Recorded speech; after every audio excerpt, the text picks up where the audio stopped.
What I'd like to do today is kick off this short session on superconductivity at high pressure by focusing on high temperature superconductivity in dense hydrogen systems. This has been a very interesting area of study for the last few years. What I'd like to do is highlight some of the developments in the field and even touch on some very recent work.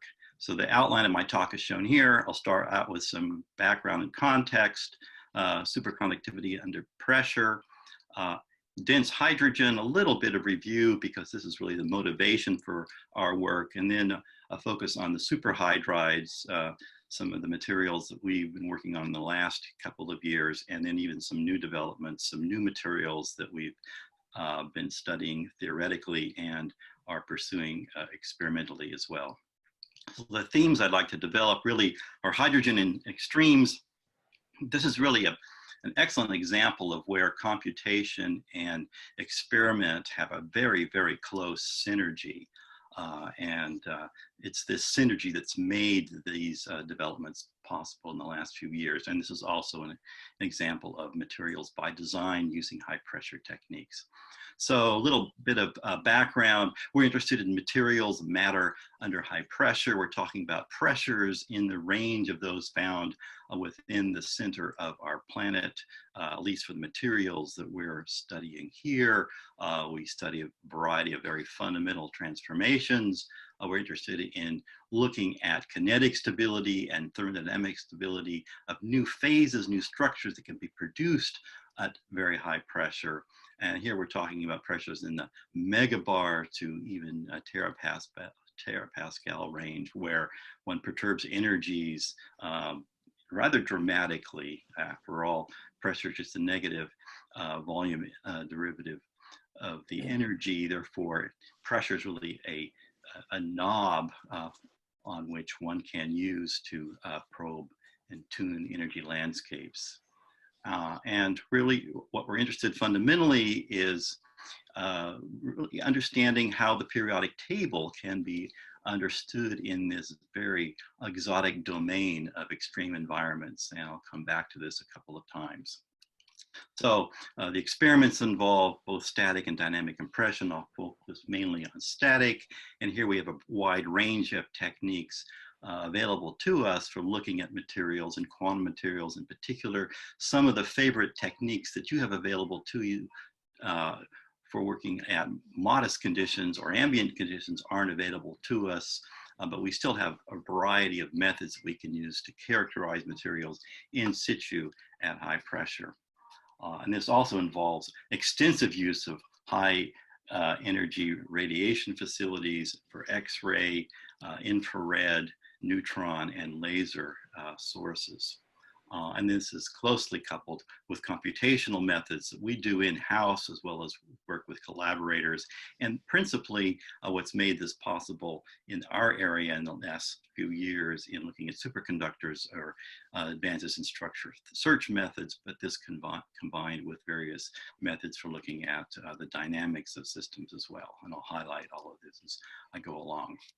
So pressure effects on superconductors and superconductivity has a long history. It goes back to the very, very earliest days, just a few years after the discovery of superconductivity. The first pressure measurements were made for chemical onus on tin and indium. And for many years, one of the celebrated advances was the very high TC found in this mercury, barium, calcium cuprate with a record TC of 164 Kelvin, and studies of other unconventional superconductors over the years have been very useful looking at pressure effects, and some of those are highlighted here in terms of iron, selenide, and some other related systems. Our interest for many years has been to go to much higher pressure and to look in the megabar pressure range, 100 GPa, and we conducted a number of studies of elements over the years. These are just summaries of niobium, sulfur, and boron using both direct measurements of electrical conductivity as well as magnetic susceptibility, and finding some surprising changes, for example, in niobium under pressure, but turning materials that were not superconducting, not even metallic, to metallic and hefty superconductors under pressure, such as sulfur and boron.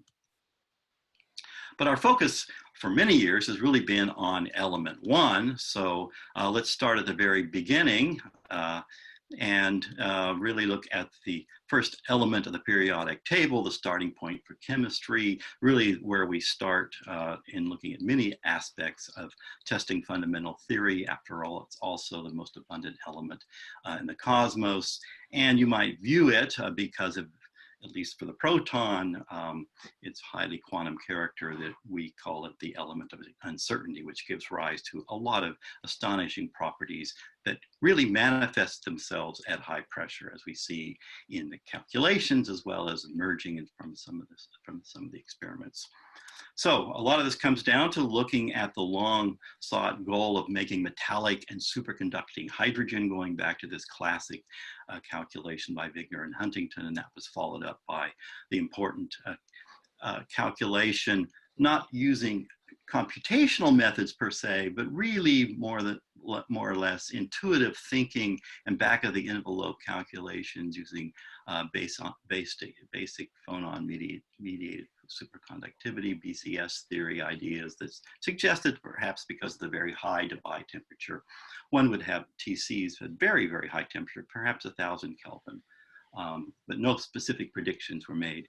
So just a few comments on the pursuit of that problem, looking at the behavior of hydrogen at very high pressure. This is a phase diagram that summarizes some of the marvelous phases that have been observed up to about 350 GPa. They have all very different structures. And here, theories played a very important role because in fact, it wasn't the ionic phase that I show there at the bottom was actually discovered by us many, many years ago. And it was 20 years later that computational methods basically nailed down the structure. And they also nailed down the structure of this higher temperature phase, which has this really unusual structure that's graphenic. It's called phase 4, and we now understand this to arise from the stabilization of these graphene-like layers of hydrogen in the structure. This prediction was actually ignored essentially by experimentalists for many years, but in fact it was discovered some 5 years after the predictions. So here computational methods are very useful in predicting the structure. We have the constraints on the structure from spectroscopic as well as some diffraction data. But also there are interesting phases that are being produced in calculations.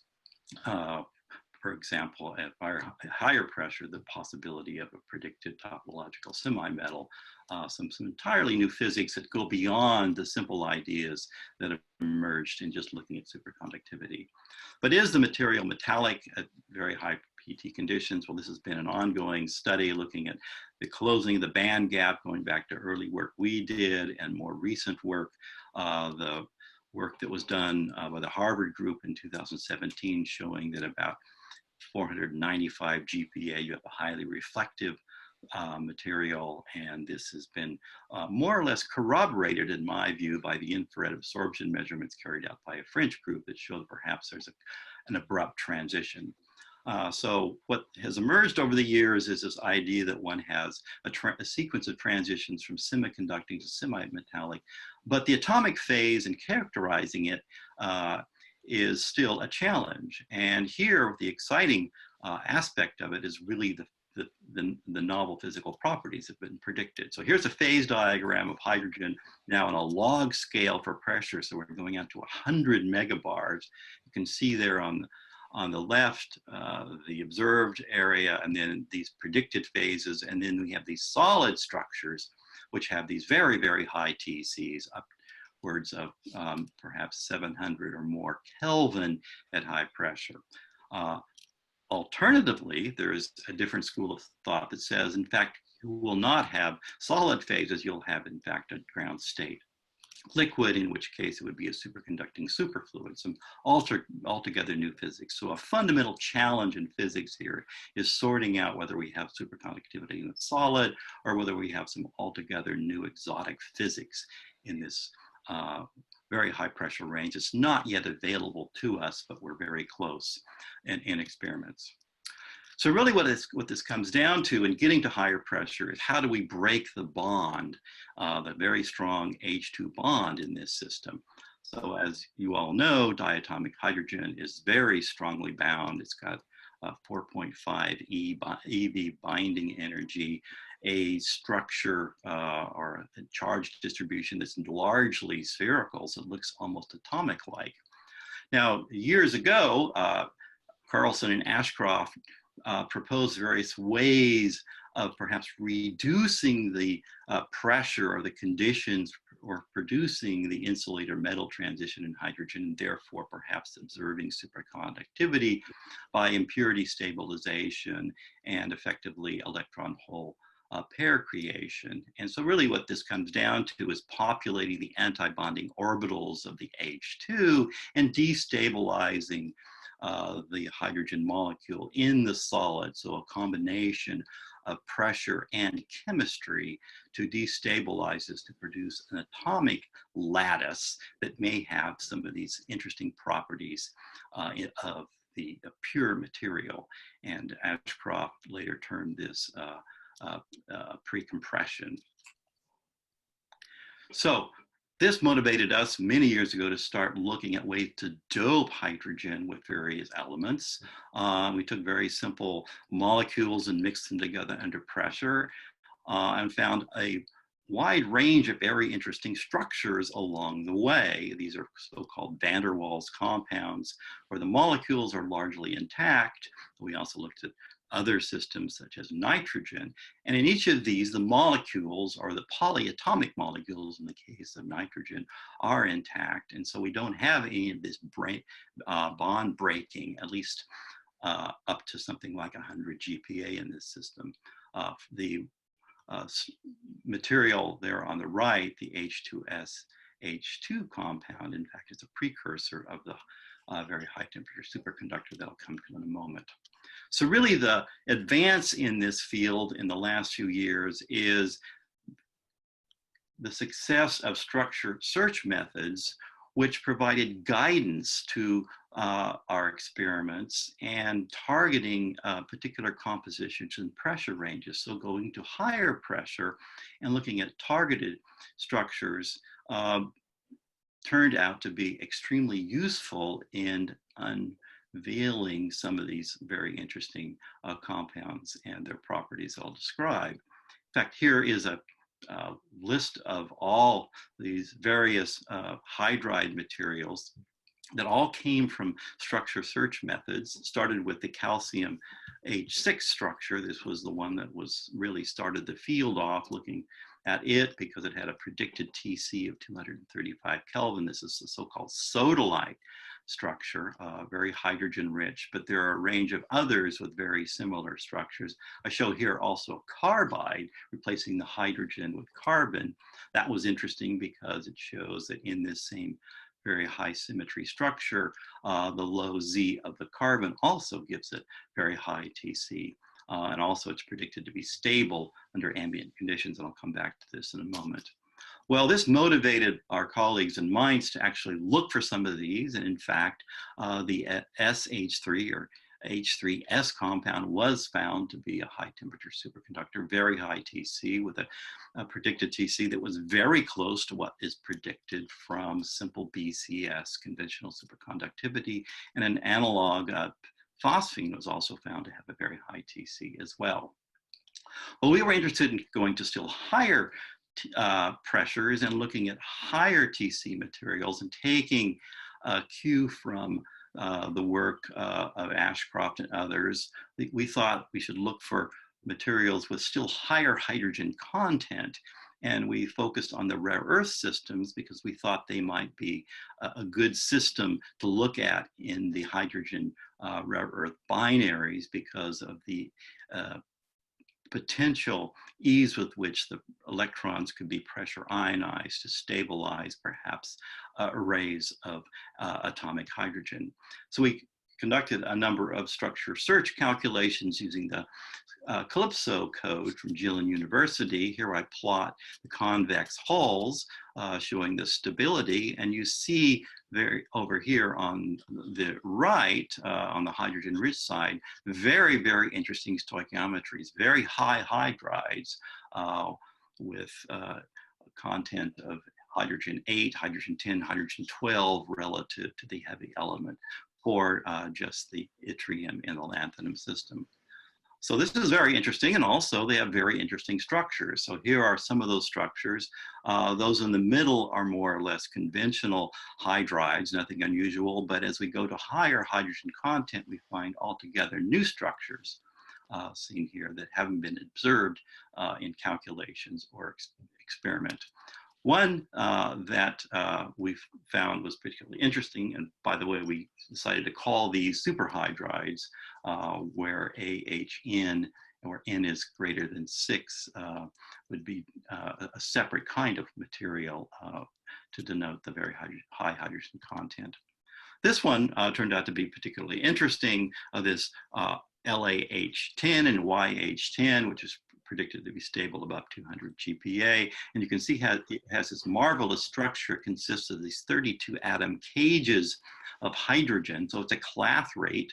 And these cages surround the heavy element, yttrium or lanthanum in this particular calculation. This is also very interesting because if you look at the HH distances, they're very close to what one predicts for the first phases that form in calculations of atomic metallic hydrogen. That is the first phases you see on compression.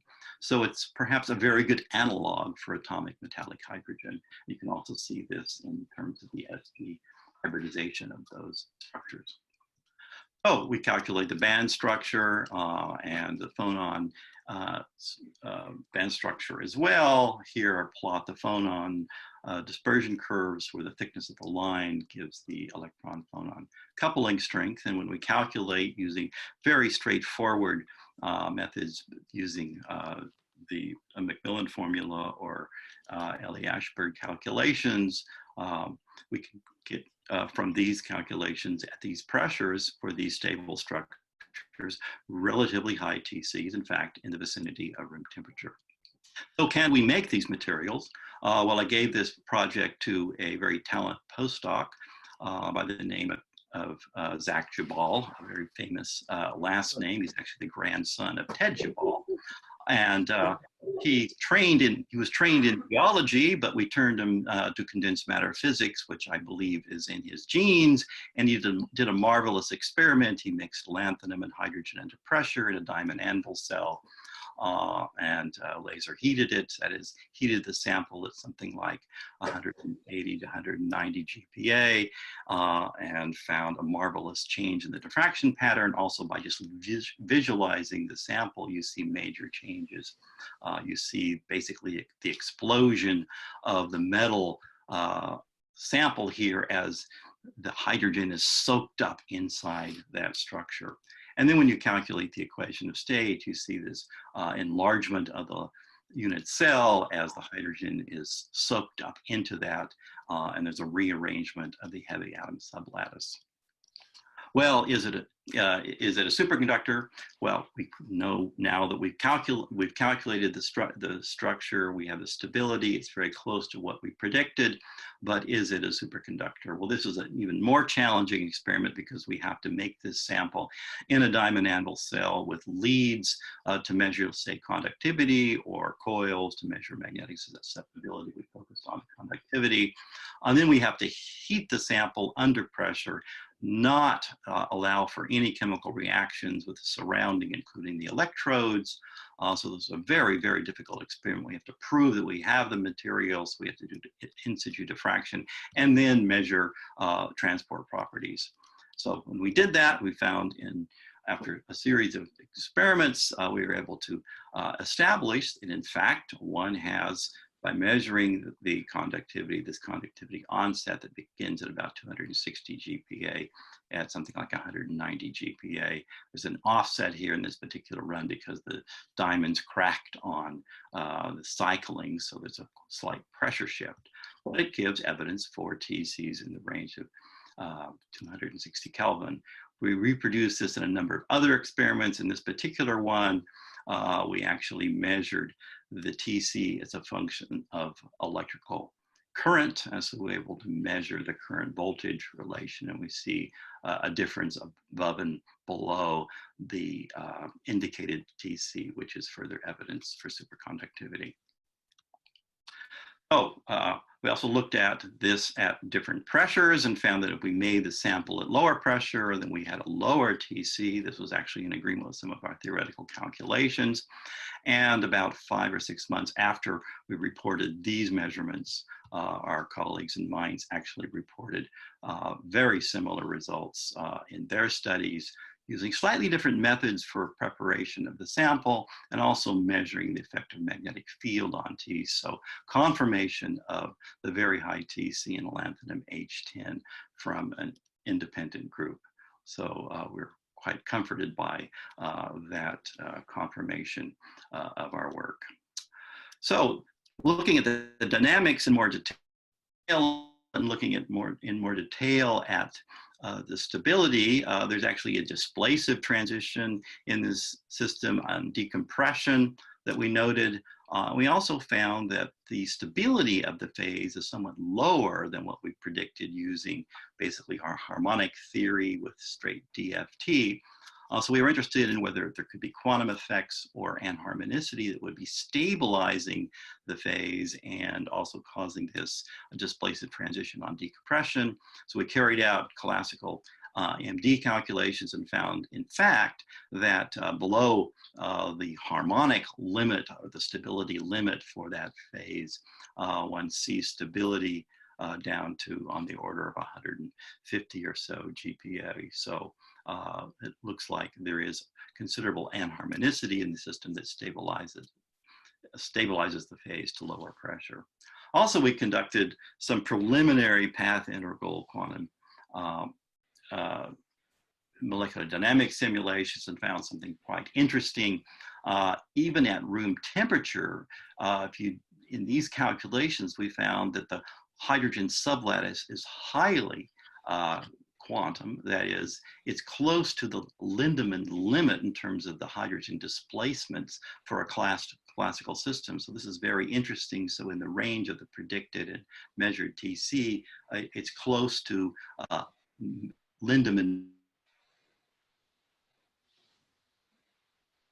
So important because at higher temperature, we found that in fact the material could in fact undergo full sublattice melting. So you'd have an interesting situation where you might have superconductivity with a fully molten sublattice. We were reminded of work that was done on H3S earlier that showed that 0-point motion in H3S could cause a breakdown in the Migdal approximation. So this gets to really the fundamental mechanism of the superconductivity. This work has been extended in some recent work that was just published, and I believe this will be covered in the next talk. More extended quantum simulations show, in fact, these large basins of stability when you look at the full quantum treatment that goes beyond the kinds of more classical dynamics that we've looked at in these initial calculations. So these efforts continue, and now a large number of groups are looking at superhydrides at these pressures. Here's an example of thorium H10, which has a TC of 159 Kelvin. Praseodymium, this work which is published, has a lower TC, about 9 Kelvin. Yttrium, which was predicted to be higher than lanthanum, is still a challenge, but there's some work that's just come out on yttrium H6 with a high TC of 224 Kelvin, and some work that's been submitted that suggests in a mixed phase of perhaps YH9 and YH10, a TC of perhaps around 260 Kelvin. So in the range of what we found for lanthanum H10, although, as I mentioned earlier, the work done at the harmonic limit suggests that that yttrium should be higher than lanthanum substantially. So this may be an example of quantum effects lowering the transition. But the characterization of the yttrium H9 and yttrium H10 is not complete yet. So the story is still not finished, and it's still an open question about whether or not one has a much higher TC in yttrium yttrium H10.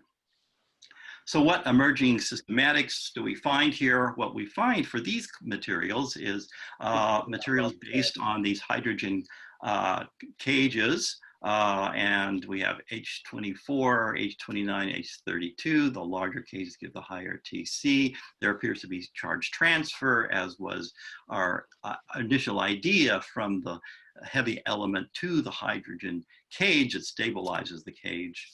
Why lanthanum and yttrium as the highest TC along the series of lanthanides? Well, those are the ones that have the highest proclivity for donating electrons to the cages. So with increasing Z across the series, you see a lower TC. For all of these, it appears that the hydrogen sublattice is really dominant here. But again, it's important to look at the full quantum character. And so to really understand the mechanism, one needs to go to a higher level of theory. So this is our current picture of the emergence of hot superconductivity going back to the initial discovery of superconductivity. Here we are around 190 GPa, TCs of 250, 260 Kelvin at lanthanum H10. Again, the mechanism still needs to be understood. We are interested in going to still higher TCs. And of course, the long-term goal is to understand these systems and to develop related systems that could be recoverable to ambient. Well, an exciting prediction for still higher TCs came out a number of months ago, and looking at ternaries, in this particular one, magnesium lithium hydride with a TC of 470 Kelvin. This is basically the same level of theory that gave accurate predictions for the other materials, so it should be taken very seriously. Russell, I'm sorry to interrupt, but can we wrap up so there's time for a question or two? Or oh, okay, sure. Sorry. Okay. I just wanted to mention that in the case of the, in looking for higher TCs and stability, the ternary systems are really the key now. There's a lot of focus on this. And we've actually looked at this in the case of carbon, sulfur, hydrogen, and found an altogether new class of structures, so-called hydride perovskites, that are stable. So mixing methane and hydrogen, or carbon, hydrogen, and sulfur together produces perovskite hydrides, which have very high TC. And finally, looking at oxygen replacing the hydrogen, the sulfur with oxygen, one sees altogether new structures, not interesting necessarily from the standpoint of superconductivity, but from the standpoint of planetary science. You can stabilize H3O, rather similar to H3S. And this, we believe, is actually quite important for the electrical properties, in fact, the dynamo of Uranus and Neptune. So we've come full circle to planetary science. And again, we're still interested in pursuing hydrogen at very high pressure. A lot of work is still underway, both static and dynamic, to look at some of these really novel states that are predicted at much higher pressure using both laser techniques and diamond cell techniques. And I'll close by just summarizing here, without reading, our principal conclusions of this work. Thank you very much. Thanks for the fascinating talk. Maybe we have time for one or two quick questions, if there are any.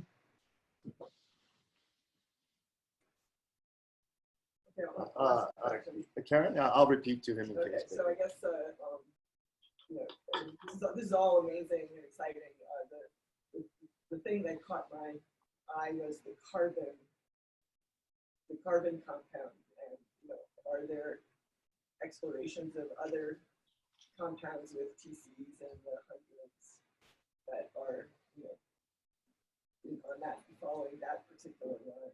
So Karen Rabe was commenting that she noted the carbon-based compounds as quite striking, and are there activities going in that direction or that class of materials? We are certainly pursuing that. In fact, we discovered this hydride perovskite class of materials by accident in our calculations. What we were really interested in were rigid structures where we could build a framework to stabilize the components of the superconducting material that would be stable under ambient conditions. Instead, we produced these perovskites in the calculation. So we're pursuing both paths to make rigid structures that we can recover to ambient pressure, as well as now pursue some of these other kinds of materials, all based on carbon. Fantastic. Anything else? Well, let me take the chairman's prerogative not to ask a question, but to relay that recently we had Ted's 100th birthday party. So we witnessed Zach Jabal presenting his work that you referred to his grandfather. So it was quite a special wonderful. That's great circumstance. We have to bring him back to physics. He's still doing geology. I see. Fantastic. So if there are no other pressing questions, thanks so much for a wonderful talk. Thank you.